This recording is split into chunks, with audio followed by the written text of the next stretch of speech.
Hey guys, this is Michael Adler from didn'tthathurt.com, which no longer exists. But we have decided that we are going to make a podcast, and this is the first podcast. It might be interesting. It might be terrible, but we're going to make it work. We have Andy Parmann from Knaaves. Hello. And we have JJ Kaiser from Slowpanic. What's up? And we're going to discuss some of the things that we've had kind of discussions about personally outside of my basement where we're currently recording this.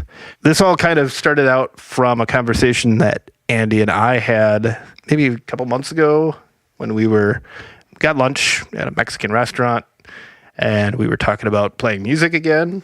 We've kind of become career-oriented people, and we both kind of started coming back to things that we used to do. Conversation kind of came up, and it talked about how we're playing music, and our generation has an appetite for doing all ages shows. Like, we all came from all ages shows, and people our age, I feel, want to do all ages shows, but we are 30-something years old. We're not in high school anymore. We don't have an endless supply of young people just knocking on our doors to come hang out. And we were trying to figure out how do we create an all ages scene for people who are not necessarily 16 years old anymore. And something interesting happened shortly after that is that we saw somebody was booking Shorewood Legion Hall, and we were like, who the fuck is bringing that thing back? Like, I thought we ran that thing into the ground. So we saw that JJ Kaiser was booking Shorewood Legion Hall again, which was just exciting. Exciting it felt like something new and interesting was happening. And I feel like there's something's going on. Something smells different about this generation. So with that, we're trying to figure out how do you bridge a gap between our generation and younger kids. You know, I'll just jump in actually, because I like to say that this isn't just like an old guy looking for a new guy type scenario. I think it's a Milwaukee issue. We don't have any all ages spaces, and the ones we do are ran by two companies that run 5 of the venues, with the Turner Group having Pabst, Riverside, Turner Hall, and then the Rave. And then the Collectivo space, which is also run by Turner. And I think that's the extent of actual venues in Milwaukee that facilitate all ages shows, and that's the problem. I think an interesting thing that I'm noticing from this conversation already is that when we were first starting out, when we were 16, 17, 18, 20 some odd years old, you would list off those sort of corporate venues. Like you know, when we were younger, it was just the Rave and it was just the Globe, and we weren't welcome there. Like, we couldn't play there if we wanted to. It wasn't economically feasible. So I think that's probably some of the stuff, something that you guys are running into. Maybe you guys don't have any interest in playing those venues or trying to get into those venues. No, definitely not. Like the look on your face right now is like, no, why the fuck would I want to do that? So should we go back and talk about how we started? Should we let him talk about? I think you should let him talk about some of the stuff that they're doing. So I guess, and I don't think we've really gotten to hear this story anyways. Why did you start booking shows in your house? So it kind of started with this band I was starting at the time called The Race Evolve. It was like a metalcore, melodic hardcore band. And I was like always super like about wanting to do stuff myself with that band. So like when it came time to like do our first show, I was just like, I want to do this myself at a venue that they'll let me book a show at. I don't have to jump through hoops or whatever to make it happen. And all the spaces that like we wanted to do it at, either like it wasn't feasible or the space didn't exist anymore. Like we were going to do it at the Cocoon Room, which was like a DIY space, kind of in like River West. And that closed down not too soon after I was going to do that. The Borg War was kind of weird about metal bands playing there because someone kicked a hole in the wall and they were just like, yeah, no more metalcore bands. And I was like, whatever. So our drummer at the time, Ben, was just like, what if we just did it in the basement? And I was just like, I'll ask my mom. And I mean, like it took a lot of convincing, but she was like, we can try it once, and if it works, then maybe you can do it again. And so we had the show, and I just booked a bunch of my friends. Like it was just like a 4-band show. It was like all of my best friends' bands, basically. Like 80, 90 people showed up. It was sick. Like nothing really terrible happened. And I was just like, hey, Mom, it was fine. Can we have more shows? And she was just like, yeah, I guess. And it kind of just, I didn't really plan on like being like a venue. Dude, like, Mom of the Year right there. Yeah, she's sick. But I didn't plan on like hosting a shit ton of shows. Like I just wanted to have a space that I could book a show at whenever if I wanted to. But then the Borg Ward closed down like a month later, and there was like a need for like an all ages space, and I picked up a couple shows that were going to happen at the Borg Ward and just had them at my house, and then made friends with all those bands that were like on tour that were on those shows or whatever, and it just kind of snowballed from there. Word started spreading, and I don't know, it seems like all these venues keep closing down, but my house is still here. So it's just like we have shows there. Do you think it's a matter of time before it gets shut down, or are you just like optimistic that you're in the suburbs? I mean, like... By the way, he's in the suburbs. Yeah. The cops came once, and they didn't really care about the show. They just kind of asked what was going on, and because there was a bunch of cars on the street. Like it was like the first bigger show we had was this band called Exalt from Canada, and there was like maybe like 60 or 70 people there or something like that. And they were just like, we just saw all the cars on the street. We want to know what was going on. And I was just like, there's a band playing in my basement. We're all here hanging out. Like that's all it is. And you can barely hear it from outside. And he was talking about that. I was like, yeah, it's not really a big deal. Like we're just chilling. And he left, and they haven't come back since. And that was 2.5 years ago. They didn't automatically start, checking IDs, looking for beers and trying to find the underage kids partying. Which is weird because you would think like a cop in the suburbs wouldn't have anything better to do. Yeah. So why wouldn't they do that? But no, maybe I just got lucky, but they haven't come by since. So I guess I'm optimistic about it. Like I try to not like have a shit ton of shows close together if I don't have to, but I feel like as long as I continue to space stuff out and be on the same page with my neighbors about everything, like I don't really see it going anywhere. Yeah, when I was booking shows back in the day, we would have to diversify as much as we could. We booked at park pavilions, at Legion halls, in basements, regular space, like 926 East Center Street, which is now Center Stage. The Jazz Gallery. Yeah. Jazz Gallery. But yeah, that was like trying to get us to do different spaces. And not only did that allow us to allow everybody in the scene, I don't want to just say us, because like we weren't the only ones booking shows. We were able to like get groups from different cities to get involved. And I think I was kind of alluding that to earlier to you guys, not on the podcast, but like we were booking shows at the Logeman Center in Mequon, and then we would go to Shorewood Legion Hall, and then we would go to Tanner Paul in West Dallas, and then we would play at Jazz Gallery in River West, and then we would go to Orchard Inn in Menominee Falls. And by doing this, we were pulling people from different cities, and this was like while we were young. So like the people that were coming to this were all high school students from all these different places, and that was able to like build the scene that we had. Where I feel like right now with what you guys are doing, which is awesome, because we were so deprived in the city of all ages spaces. It's great that you're doing it there, but like I want to figure out how can we help you get more of these all ages spaces. And now that we're a little bit older, and Mikey's like friends with his alderman, which is like ridiculous statement to say, like I feel like those are the things that we're able to like try to bring to the table and figure out how can we actually get a space and talk to the city and say that this is a positive thing, and it's not a bunch of underage kids drinking and being stupid.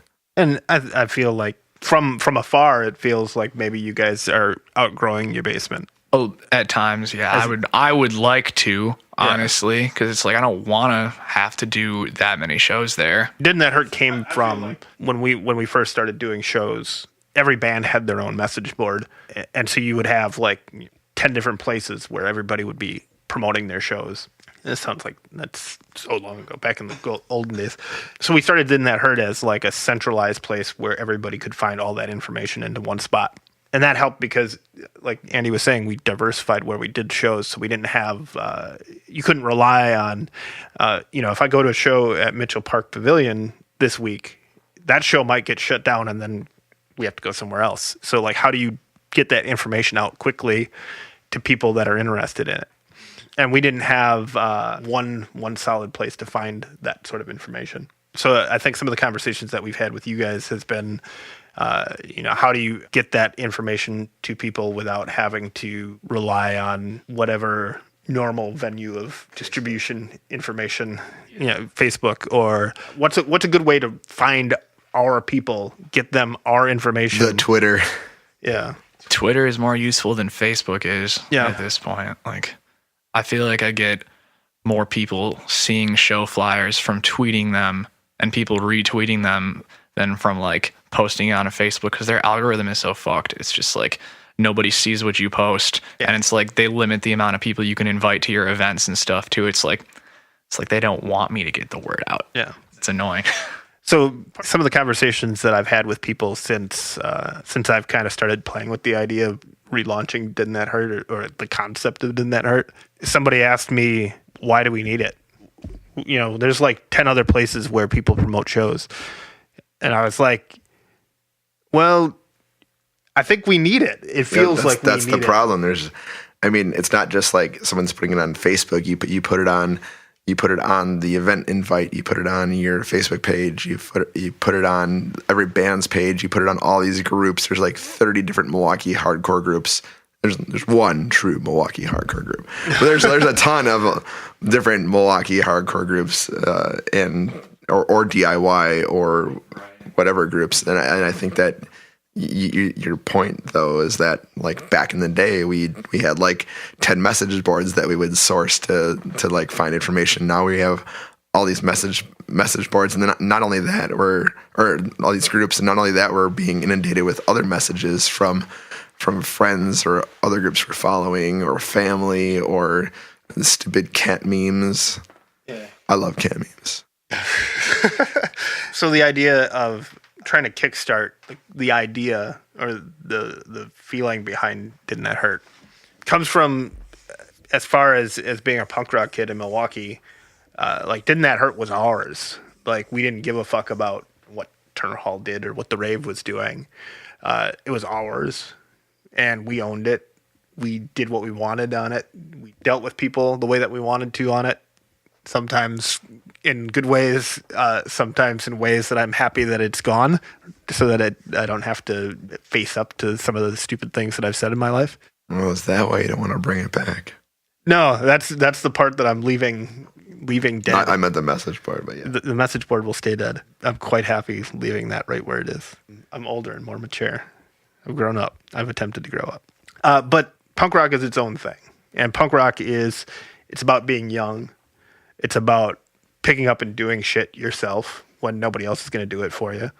So that's why I think that I was impressed with you. Like I said, when I saw that somebody was doing Shorewood Legion Hall shows again, it was interesting to me because you guys just did it. You guys didn't wait for permission. You guys didn't. JJ, did you go to any Shorewood Legion Hall shows back in the day? That was before my time. Really? Yeah. Wow. Like my first local show was like very end of 2010. Wait, how old are you? 22. Holy shit. I didn't realize that. Yeah. So then what was your introduction then? So I met someone he went to the same high school as me. He knew I played guitar, and he was just like, hey, my band's playing this show at the Logeman Center this weekend, and we were wondering if you would like fill in on guitar for us, because like we need another guitar player for the show. And I was just like, I mean, I guess. So I learned their set in like a few days, and then played this show at the Logeman Center. It was like fucking 8 or 9 bands. It was like some charity thing, and kind of just figured it out from there. So you'd never been to DIY shows before? I had no idea what any of that was. No. That's crazy. So that place is gone now, right? They yeah, it's been gone for a few years now. Yeah. That's nuts. So like, I remember going to see was not the first Chaos Fest. The first Robot Mosh Fest. Hugs and Chugs Fest was there before it was Robot Mosh Fest, and then Robot Mosh Fest was there. So that was the first place. Man, that's awesome. Yeah, I remember seeing Seven Angels. That was one of their last shows. That was their first show with Jesse. So it was like Jesse sang one set with Seven Angels at the Logan Center, and I vividly remember this because I was just getting in the scene as well. Mm-hmm. And I was like really into videotaping shows and I didn't want to miss anything. And I had like crazy FOMO. So I showed up to the show like an hour early and nobody was there. And I sat in the hall all alone with my camera. And Jared Logan from Seven Angels walked in all alone, just me in the room, opened up the piano that was sitting at the edge of the room and played Yasmin's Lullaby, just like right there in front of me. And I didn't even know what I was watching. I wish I would have pulled my camera out and record. I was so pissed. Just like, oh, that's cool. And then like slowly one by one, all like Seven Angels members like stood around the piano. Like a soap opera. It's like the only song I'll ever learn how to play on piano. There you go. Yeah. See, no, but it was like chilling moment because like I think I picked up their CD later and like played it in the car and I'm like, fuck, it's nuts. Hell yeah. For me, like my introduction to DIY stuff came after having played in death metal bands at the rave for a couple of years. So like I was a death metal dude. I was among death metal dudes. I was a black metal dude, and we played at the rave in a black metal band. And I had a bunch of 250 pound, 5'2" heavy metal death metal dudes wearing Florida Gator jerseys, staring at us like, "The fuck is this?" And I remember coming off the stage at the rave and having some big dude from some shitty racist death metal band go, "Black metal faggots." And I was like, cool. That's okay. That's what this is about. And so that was like my first introduction to like playing shows, is being like 18 years old and like opening up for Morbid Angel and playing like Metal Fest and like these old death metal dudes. And I was like, I don't fit in here. Like there's something not right. Like this doesn't, like I love the music and I love, like there's an attitude to it that I like, but I don't like these fucking people. These are not my people. I don't get it. I don't belong here. Mm-hmm. And trying to figure out where I fit in, eventually my introduction was through a friend of a friend, was cousins with somebody in a band called Method, who is from like the mid 90s. And their cassette tape demo sounded like a death metal band, except for they never played at the rave. And I was like, why? Like, I don't get this. Like, why isn't this death metal band playing at the rave? And so my friend Romy, who's cousins with somebody in the band, was like, oh, they play in basements. And I was like, basements? Who plays in fucking basements? Like, you can't even fit like monitors in a basement. Like, oh my God. Like how are you going to have, where's the mixing guy going to go? It doesn't make any sense. I don't get it. I don't understand it. And the first time I saw Method in a basement, I was probably 16. And I was like, this is totally different, and scared me. Like, it legit like terrified me because I thought that people were going to like break all the pipes and like burn the house down. I never heard this story. This is awesome. Yeah, you never heard this? So my introduction was Method. And, years on down the road, when I got more involved and I was, playing music, once I started playing with Andy and Fragile Little Minds, which became its own thing, which... That's another podcast. It's a whole other podcast. Once I separated from that, I met Arthur Hinkie, and he was the first person who was like, oh, like, so this is the ethics behind it. Like, it's not about, making money. It's not about charging a lot of money for t-shirts because your band makes money. Like, there's an economic system to it that's different. And Arthur kind of explained to me, like, punk rock ethics. And that was the first time where I was like, this is like my kind of people. Like, this makes sense to me. Like, this felt more like I belonged. Like, I didn't feel like playing music with DIY people. I didn't feel like when I got done playing, somebody in another band would be like, hardcore faggot, like. So to me, that was like that was how I got into it, and that came from a rejection of the rave, and it came from a rejection of playing death metal, and I still wanted to play that style of music without having that shitty ass attitude of like this competition, like, I can't like your band because we're both local bands, and like I got a bigger dick than you. So to me, the ethics were about creating community and working together rather than competing and trying to shit on people. Like, I don't need to be in a band that sounds like your band for us to share a floor and play together. Right. My band doesn't need to sound like Knaaves. My band doesn't, even though my band doesn't sound like anything. And I feel like this is a good segue. When I was in a new metal band, there was this band called the Shroud Cast Over, and we would constantly end up playing shows with them.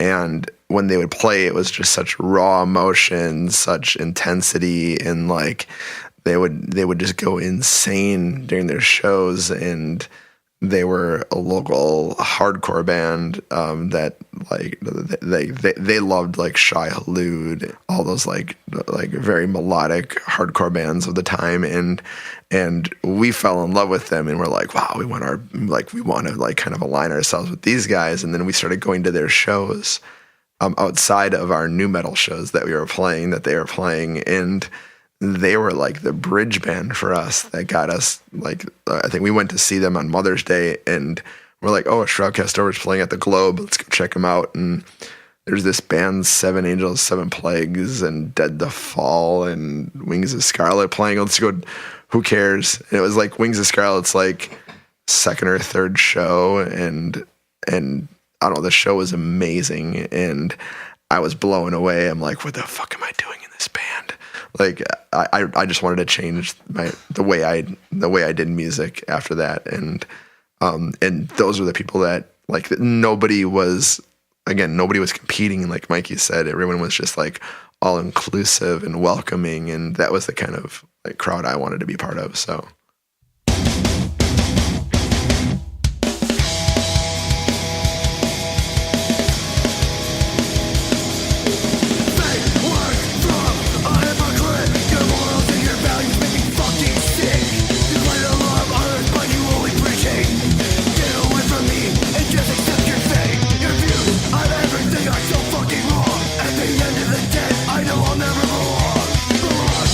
That's so evil and vile. You run like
right, we're back.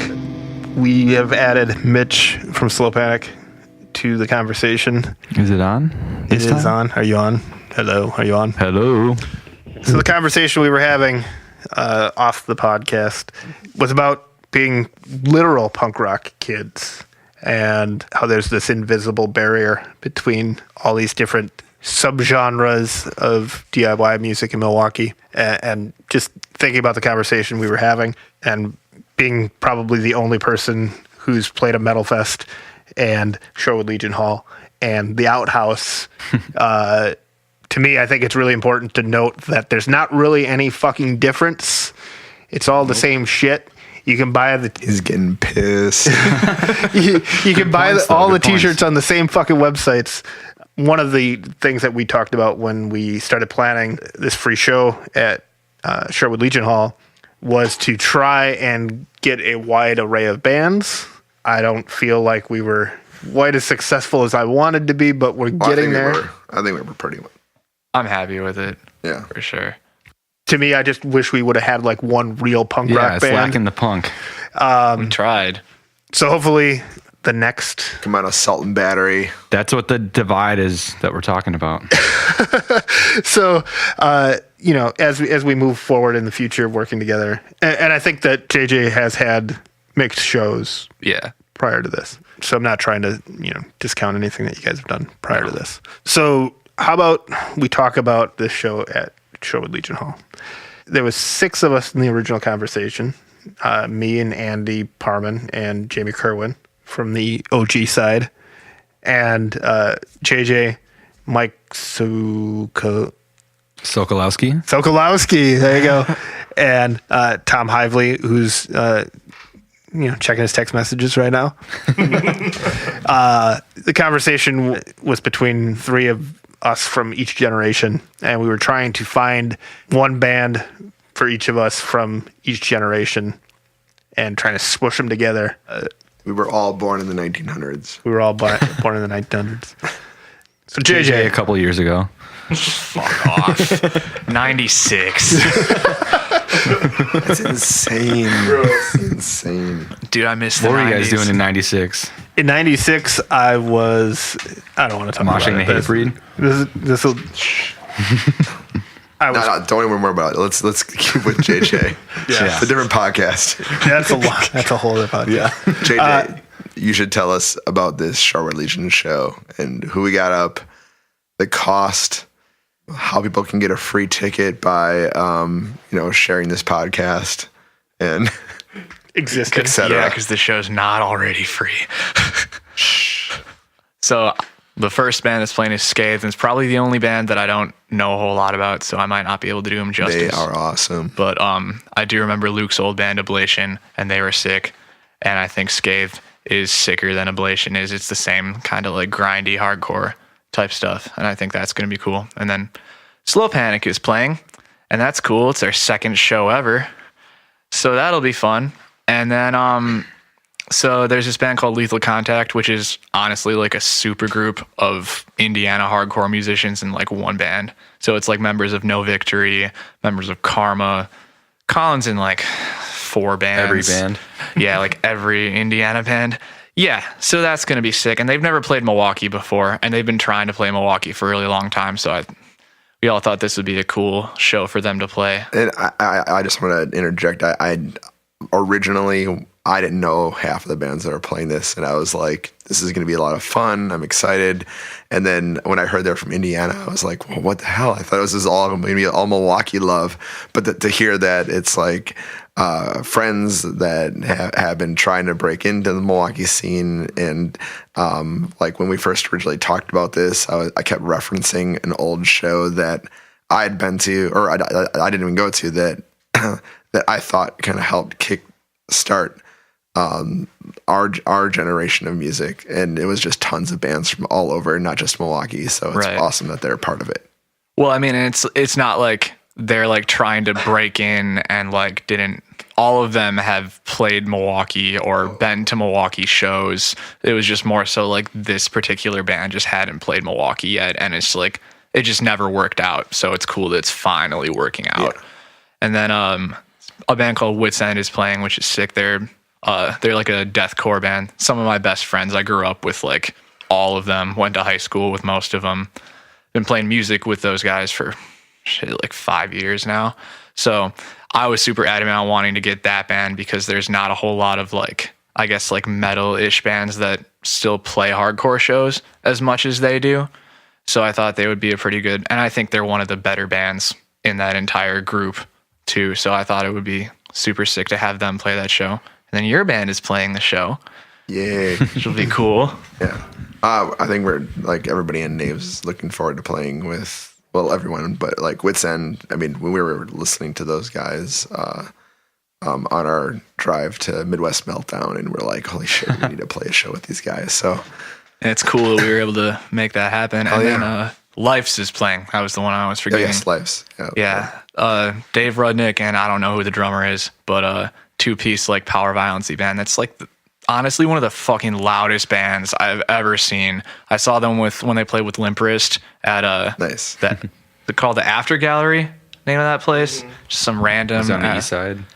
Yeah, they were Bel Air. so fucking loud, dude. That was the only thing. Like, they were really good, but I just remember being like, holy shit. Like, I'm used to, like, loud bands. Like, Falters played my basement a million times, and that's always been, like, too much. But they were, like, louder than that. So if you guys really want to hear a good podcast, and this is where this will be the controversial part.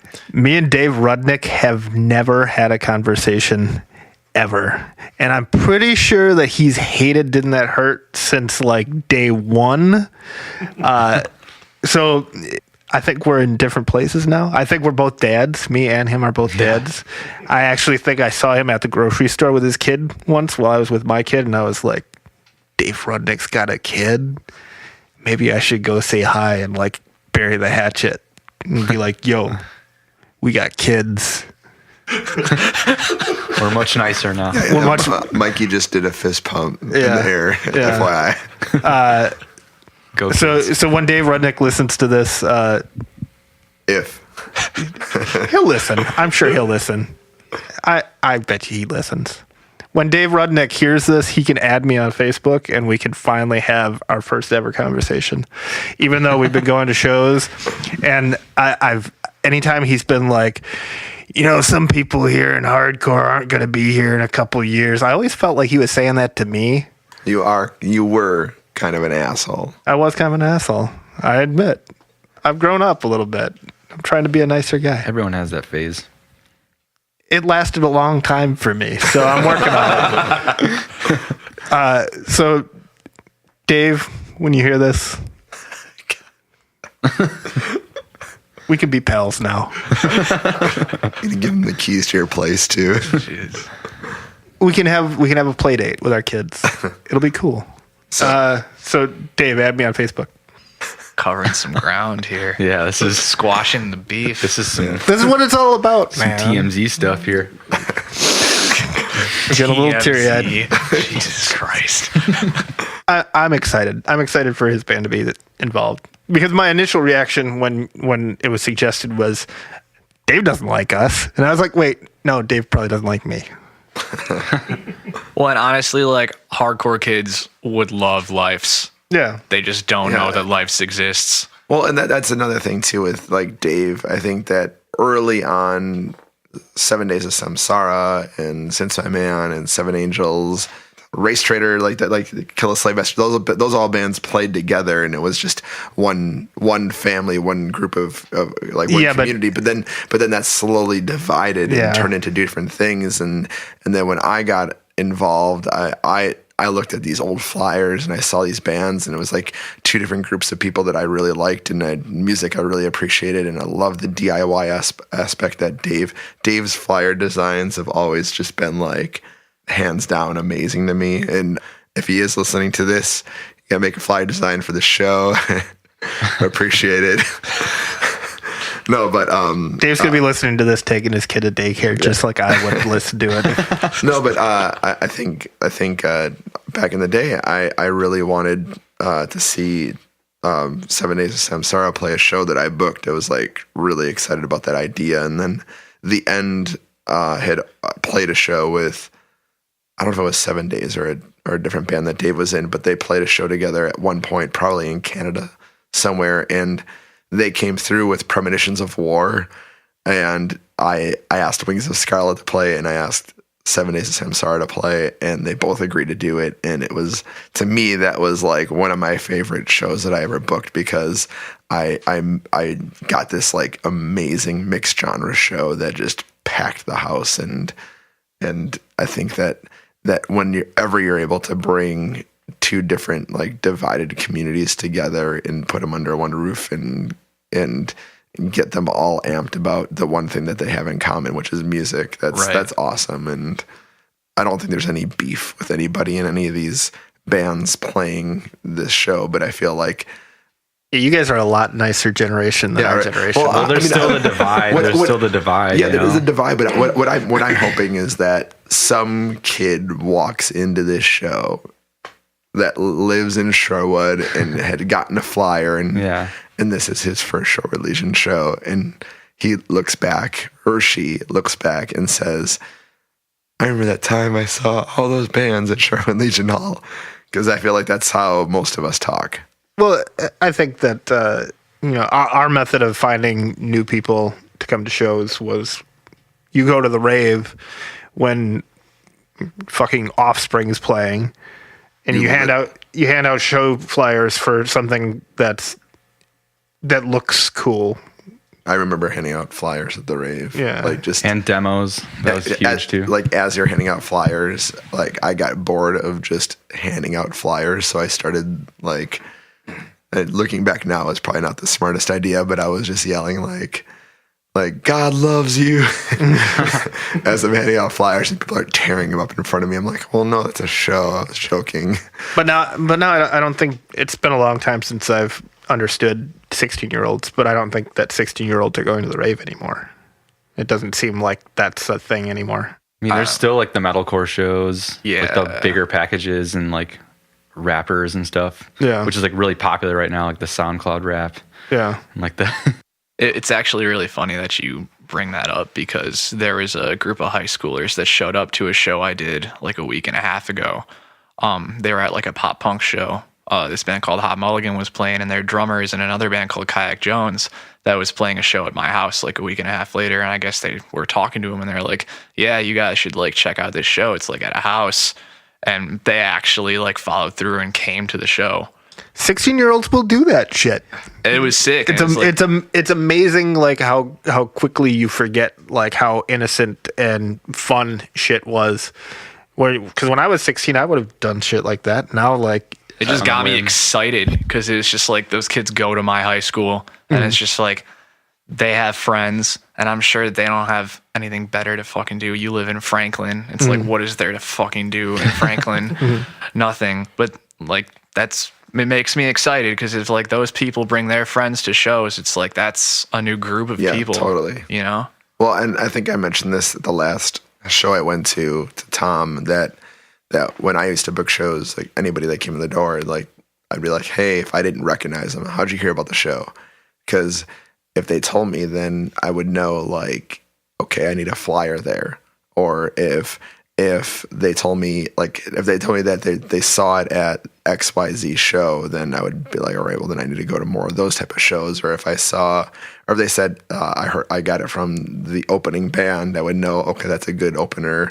Like, I'll give them a higher up slot next time, or whatever it was. But it just basically like crowd sourcing information.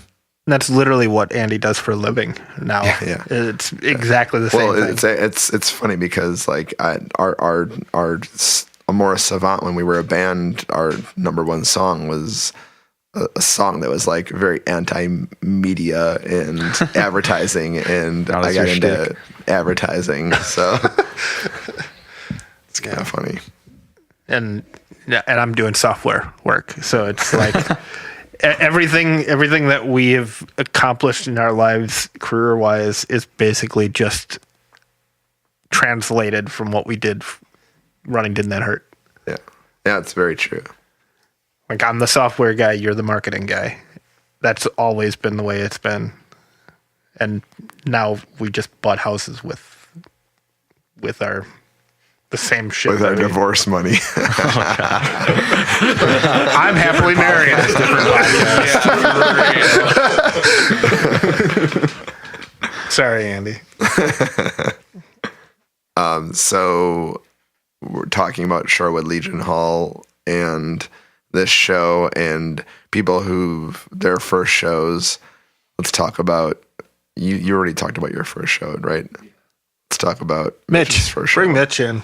Mitch is interesting. Well, my first show, local show, I should say, was at Shorewood Legion Hall, but it wasn't like a metal or hardcore show. It was just a punk show.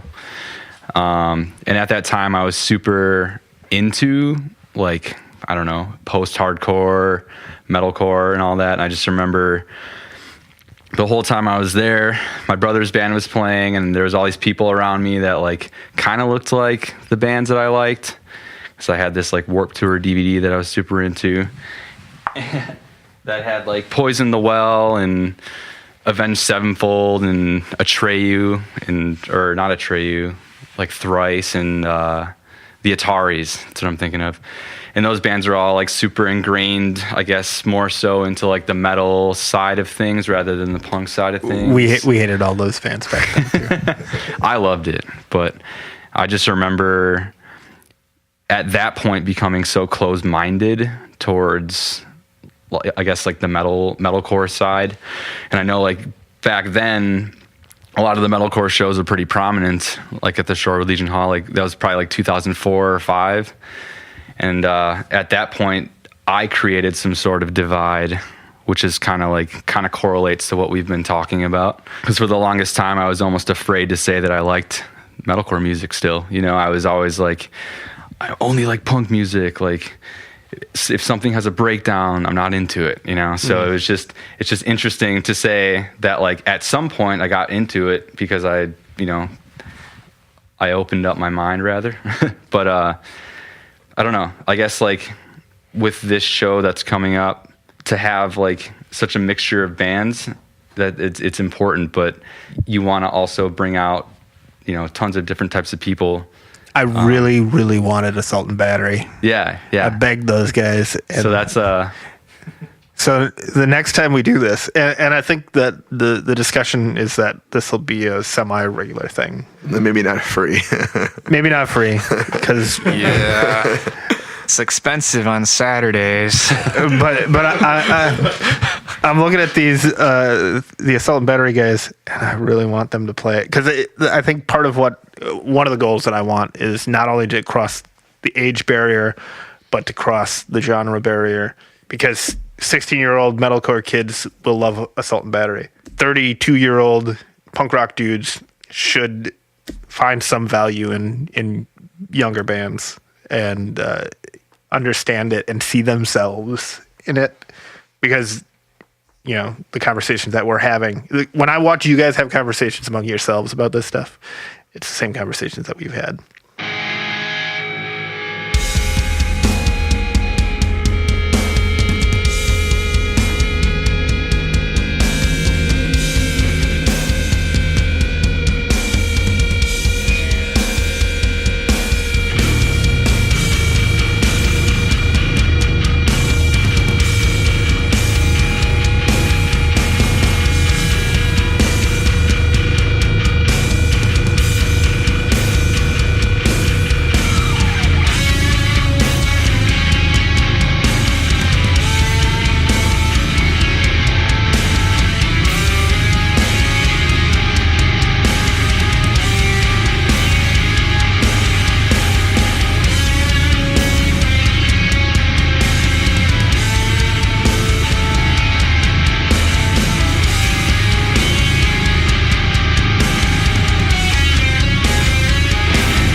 right, so the show. It is Saturday, June 23rd at Shorewood Legion Hall, 4121 North Wilson Drive, Shorewood, Wisconsin, rather. I will say, though, one thing, that there's actually a police station right next to this place. That's true. And I think it should be known because back in the day, this did not exist. And I don't think it needs to be a hidden thing that there's a police station there. I think people still should be willing to congregate outside, but stay inside if possible. No beer outside. Yeah, just don't be an idiot. Yeah, don't be an idiot. Don't drink in your car. Don't do anything that'll get this shut down because it's very rare that we get the opportunity to have an all ages space like this, and we don't want to fuck it up. Don't also fight. very rare that we get an all ages space that you can drink at because Yes. can't drink at JJ's Bar and Grill.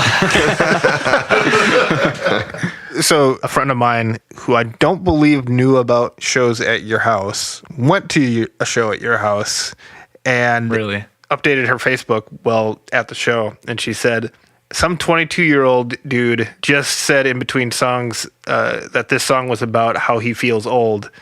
And now I feel like everybody's looking at me like, whose mother is this and who is she here to pick up? Oh my God. Oh man.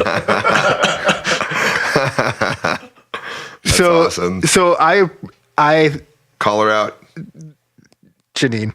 So she is representative of the barrier that I'm trying to break down. Well, I think she's the one breaking it down if she was at JJ's house. Fair enough.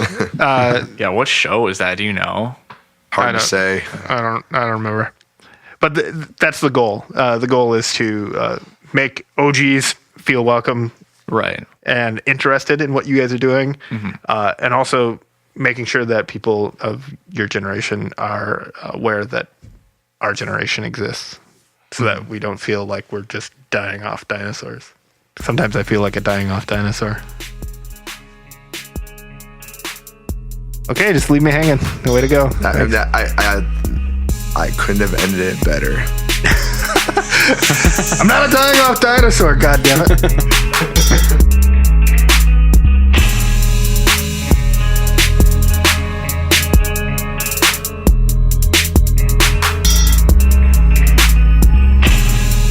Dave, let's have a play date. Let's have a play.